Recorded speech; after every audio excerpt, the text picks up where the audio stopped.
Cab driver phone చోరీ కేసును ఛేదించారు ఆసిఫ్ నగర్ పోలీసులు. ఈ నెల 8న క్యాబ్ డ్రైవర్ కు కత్తి చూపించి ఫోన్ లాక్కెళ్లిన 2 నిందితులను అరెస్టు చేశారు పోలీసులు. నిందితుల నుంచి సెల్ ఫోన్, కత్తిని స్వాధీనం చేసుకున్నారు. నిందితుల్లో ఒకరు మైనర్, ఒకరు మేజర్ ఉన్నారన్నారు ఆసిఫ్ నగర్ ఏసీపీ శ్రీనివాస్. ఈ నెల 8న రాత్రి సమయంలో ఈ ఘటన జరిగిందన్నారు. బాధితుడి ఫిర్యాదుతో కేసు నమోదు చేసి ఛేదించామన్నారు ఏసీపీ. ఇమాదుల్లా అని ఒక క్యాబ్ డ్రైవర్, ఆయన ఆసిఫ్ నగర్ లో ఉంటాడు. రాత్రంతా క్యాబ్ నడిపి తెల్లవారుజామున ఇంటికి వచ్చి ఇంటి ముందు పార్క్ చేస్తున్న సమయంలో ఇద్దరు ఫాలో అయ్యి వచ్చారు. ఇద్దరు కుర్రోళ్ళు ఫాలో అయ్యి వచ్చి హోండా యాక్టివా వెహికల్ మీద ఫాలో అయ్యి వచ్చి అతన్ని ఆపి అడ్రస్ అడిగారు. ఫోన్లో అడ్రస్ చూసి ఇది ఇక్కడ కాదు, 4 కిలోమీటర్స్ ఉంటుంది, బంజారా హిల్స్ అని చెప్పాడు.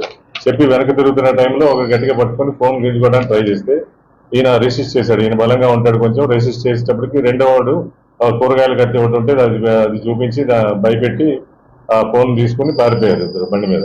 మార్నింగ్ నుంచే వెరిఫై చేస్తూ కెమెరాస్ అవి వెరిఫై చేస్తూ విత్ ఇన్ 24 hours లో వీళ్ళని రియాన్ని పట్టుకోవడం జరిగింది. రియాన్ని ఇద్దరిని